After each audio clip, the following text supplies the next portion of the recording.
My father chose me to succeed him. He held to his decision until death.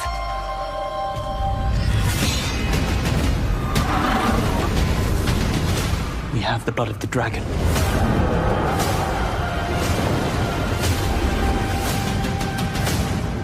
The war will be fought, and many will die. You got it!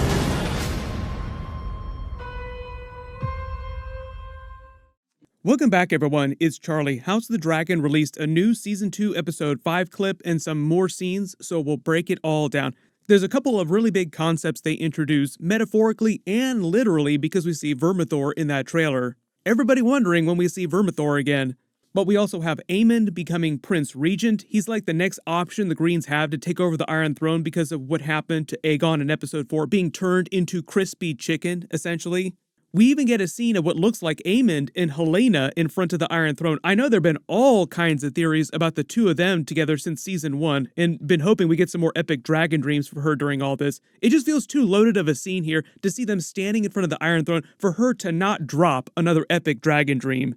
If you really think about the actual dragon dreams that she does drop, they're all meant to be very ominous, like usually unfortunate things happen to them, or like really bad things are happening that she's talking about.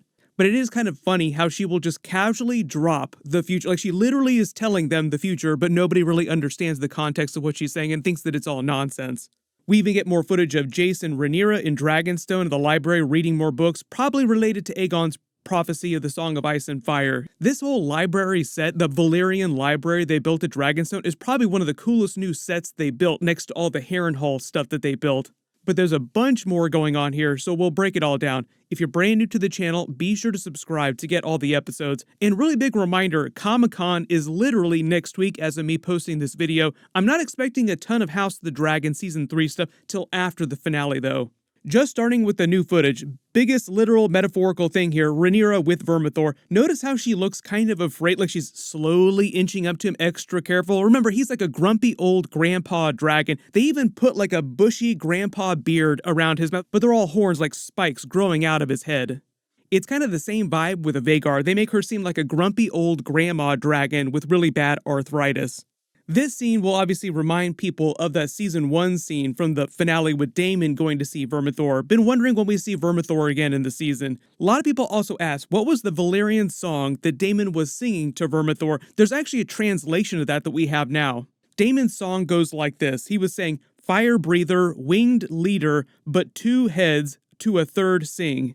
From my voice, the fires have spoken, and the price has been paid with blood magic, with words of flame, with clear eyes, to bind the three, to you I will sing.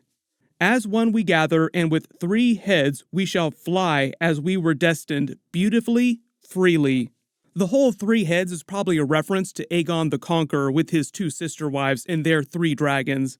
It makes sense that after the time of Aegon the Conqueror, many Valyrian songs were created within the family, like mythology about the three of them.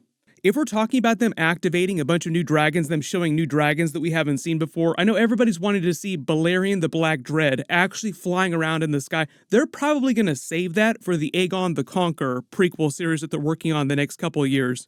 It'll probably be at least like 3 years before we see any footage from that, before they even start filming, so it might even be like 4 years, but we will eventually get some footage from that. That's one of the reasons why they introduced Aegon the Conqueror's Valyrian armor when Aegon was putting it on going into battle. Like, this is the Conqueror's armor, and he's wearing Aegon the Conqueror's Valyrian steel crown, because they've been using different Easter eggs to tie all these different prequels and sequels and the main show together across the timeline. The Valyrian steel armor and the crown is just the next part of that. So we'll probably see Aegon the Conqueror wearing that Valyrian armor when they actually do the conquest itself. And we'll see him riding on Balerion the Black Dread, whose wings were said to be so big that they could cover an entire town in shadow. Speaking of all those scenes of Jace and Rhaenyra inside the Dragonstone library, we've gotten several scenes of her standing in the doorway here with like the backdrop and the light coming through all these different scrolls here. It's all Valyrian history. All very cool, but in the background, they keep showing you the skull of that other dragon. That's probably Meraxes, Princess Rhaenys, his other sister wives' dragon, who was killed with Rhaenys after Aegon's conquest, a couple years after the actual conquest itself down in Dorne. That's why it's really big, but not quite as big as Balerion the Black Dread skull. You can also kind of see a big hole in the skull where it was killed with a scorpion. It'll be really interesting to see who they cast for Aegon and his sister wives during that show. The whole reason why Rhaenyra is probably going to visit Vermithor at the Dragonmont is probably because of Rhaenys' death, the loss of Meleys. Not only has Rhaenyra made up her mind that it is time for war, she's ready to activate the dragons, the available dragons that haven't been claimed yet. And they literally just lost one of their biggest, most capable ones and their next best fighter after Daemon. There'll be a lot of questions about this, like who are the most powerful dragons, who are the most powerful fighters on dragons? It's not always about who has the biggest dragon, like Aemond and Vhagar are literally the biggest dragon, but it does help a lot, like it weights things in your favor a lot. So you don't always need to be the best fighter if your dragon is vastly bigger than the other dragons, which is the case with Aemond. If we're just talking about the Blacks side, not counting Aemond or Vhagar or any of the Greens dragons, it goes Daemon and Caraxes, he's their best fighter on one of their biggest dragons. Then Rhaenys, she's almost as good of a fighter, and her dragon is about as big as Daemon's. I would say he's probably like a little bit better. If the two of them actually fought, he would probably come out on top, but barely. Then you have Rhaenyra and Syrax. She's a solid fighter, like she has a lot of experience. We haven't seen it yet, but we will see her fight during the Dance of the Dragons at some point in one of these seasons. But she's not quite as experienced or quite as good a fighter as Daemon or Rhaenys, and Syrax is just a little bit smaller than their dragons. Then whoever can claim Vermithor, if you've read the books, you know who that is. We don't need to talk about that during this video. It'll be one of the Dragonseeds. We will see that in a future episode. But even if that person is totally inexperienced in riding a dragon, like has no idea how to command a dragon in battle, Vermithor is so big and so powerful just on his own that it'll make them instantly one of the most powerful weapons. Then you have Silverwing, same idea with her, whoever winds up claiming her doesn't need to be an amazing fighter because she as a dragon is so powerful on her own. Then it's the same concept with Sheepstealer, one of the wild dragons, whoever claims them. I have theories about why that might be Rhaena on the show and they're changing some of the plot from the books, but we'll see about that. Same idea with Seasmoke after that, whoever winds up claiming Seasmoke. Then going down the list a little, you have Jace on Vermax, who's a little bigger than Baela's Moondancer, the way they've changed things on the show, and Jace has been riding a little bit longer than Baela, so he's probably just a little bit better, more effective fighter on Dragonback than her. She's meant to be pretty good too, so she's like right there next to him, but their dragons are so small, they're not as effective as the bigger dragons, even if they are slightly better fighters than some of the new Dragonseeds. Then on the show, they've changed things and made little Joffrey's dragon Caraxes much smaller than Moondancer, so he'd be like next on the list of the Blacks in terms of fighters' power. Then after that, obviously, tiny baby Aegon the Lesser, who rides Stormcloud, who can barely fly, like maybe he isn't even ready to fly yet. Another good example of that on the side of the Greens would be like Daeron and Tessarion, who said that they're not quite ready to fly, like Tessarion is almost about to fly. So like the two of them would be at the bottom of the list if you included every single dragon. Then talking about this new footage of Aemond at the Red Keep and a couple other different scenes just involving him in general. So the Greens meet with their small council. They decide what to do about the rulership of Westeros because Aegon is now crispy chicken. They need a new prince or princess regent, like somebody has to become regent in his stead. So basically that means that Aemond is their next best option because he's so studied in Valyrian history. It seems like he wanted the job back during season 1, even though he felt like Aegon was supposed to be king. Like he was very ready to toe the line according to what the small council told him. But you could kind of see it on his face when Aegon was being crowned, like he was looking at the crown itself like that should be mine. Then we have all the drama during season 2. Like, it just seems like Aegon and Aemond's relationship has deteriorated even more over the years. Then you have the events of episode 4, where it did look like Aemond meant for Aegon to die. Like, he was hoping that he would be killed first by Rhaenys, and then later almost seemed like he was going to finish him off himself. Give him a full-on Dracarys, like in the middle of the sky. Do not care about collateral damage. There'll be a lot of questions about that, I'm sure, during episode 5 and beyond. Like, will people remember that? Like, does Kristen Cole tell the small council, or anyone else, even Alicent, that Aemond full-on Dracarys Aegon? My assumption is that they'll be so rattled, like anybody who was potentially there and could have seen what happened will be so messed up with so much PTSD that they won't be thinking about that. The real question is that if Aegon eventually wakes up, will he remember what happened and will he and Aemond talk about it like, I know you tried to kill me? What will that eventually be like?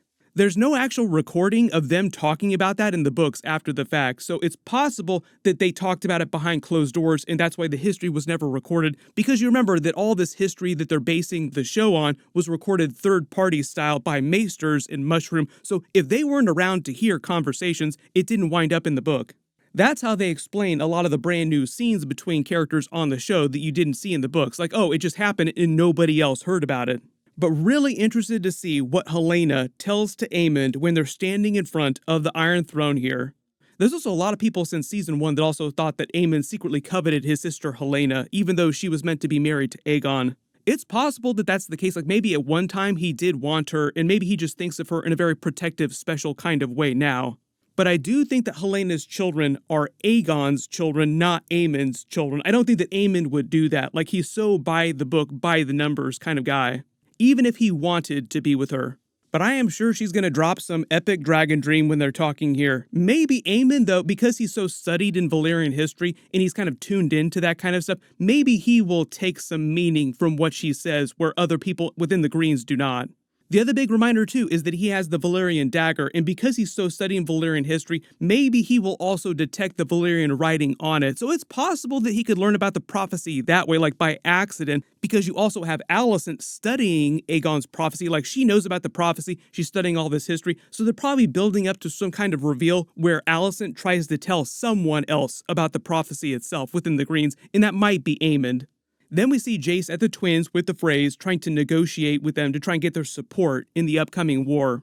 Part of the idea is that going back in history, the Freys were meant to be thought of as honorable people. Walder Frey, during the events of the main Game of Thrones series, was the one that sort of threw that out the window.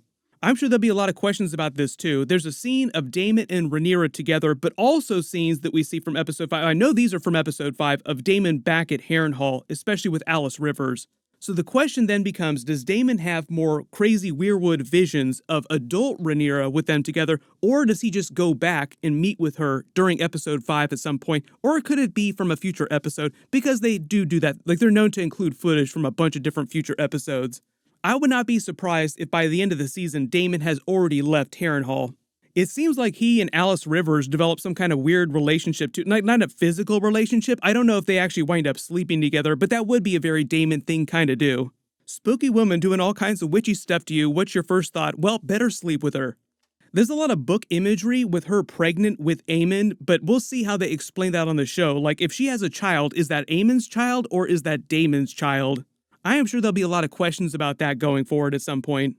There's another scene of Alicent being super pissed off at Criston Cole. This is from the other trailer where he talks about how they've given the war to the dragons. Basically him telling him that it's out of their hands. Now that the dragons have all been activated, it's going to be really, really crazy. No surprise given what happened during episode 4 that her mood has gotten even worse when she's thinking of Criston Cole. Like, how dare you get my son killed or almost killed? Imagine her being pissed off at him, then leaving, then her son coming back, just this broken husk of crispy chicken. Then we have a couple scenes of Corlys looking like he's having the long dark night of the soul, probably having just learned about Rhaenys' death and just trying to reckon with that, sitting on his throne at Driftmark. You can definitely tell how this is going to drive a bigger wedge between him and Rhaenyra. Like he already didn't like Rhaenyra and Daemon because he kind of blames them for the death of his son and for the death of his daughter earlier in the timeline. Remember, she was married to Daemon. It also looks like Rhaenyra has a scene with Baela where she's trying to basically help her deal with the death of Rhaenys because she was so close to Rhaenys. Baela was. She was essentially fostered at Driftmark for most of her life. If you don't remember, Rhaena grew up at Dragonstone for the most part with Daemon and Rhaenyra. But part of the idea, and this will probably be more important for later episodes, like they don't have a lot of footage of it here, is the idea that Daemon didn't care about Rhaena or pay her as much attention growing up because she wasn't a dragon rider. She didn't have a dragon, so he didn't view her as being as special as Baela. Maybe that will change if Rhaena winds up claiming Sheep Stealer. That would be like the most proud that you could make Daemon as a father. Papa bless. There's a lot you can say about Daemon, but up to present day, he just does not seem like the most attentive father, just in general, for any of his children, even his children with Rhaenyra. I don't think we've even seen a scene with him and his children with her. Most of the scenes where we see him being like a good father to Baela and Rhaena were like way back during season 1 when they were much younger after the death of their mother. And even that's actually a deleted scene. Like that scene didn't make it into the actual episode. But part of the idea of all his crazy Weirwood visions at Harrenhal is him reckoning with all of his selfishness and the consequences of all the things that he's done over the years. So we'll see how this all winds up affecting him. Like maybe there will be some positive outcome in this. Like maybe he will learn something positive from these with the help of Alys Rivers, who does seem like she cares about helping him, even if it's in her own spooky, witchy kind of way. But if there's any other new scenes or footage that you spotted that I didn't talk about in the video, write them below in the comments and I'll talk about them in my full episode 5 video. That'll post after they release it on Sunday, so be sure to enable alerts for my channel so you don't miss that. Everybody click here for that. I'll update the link as soon as I post it, and click here for all my other House of the Dragon episodes. Thank you so much for watching, and I'll see you guys in the next one.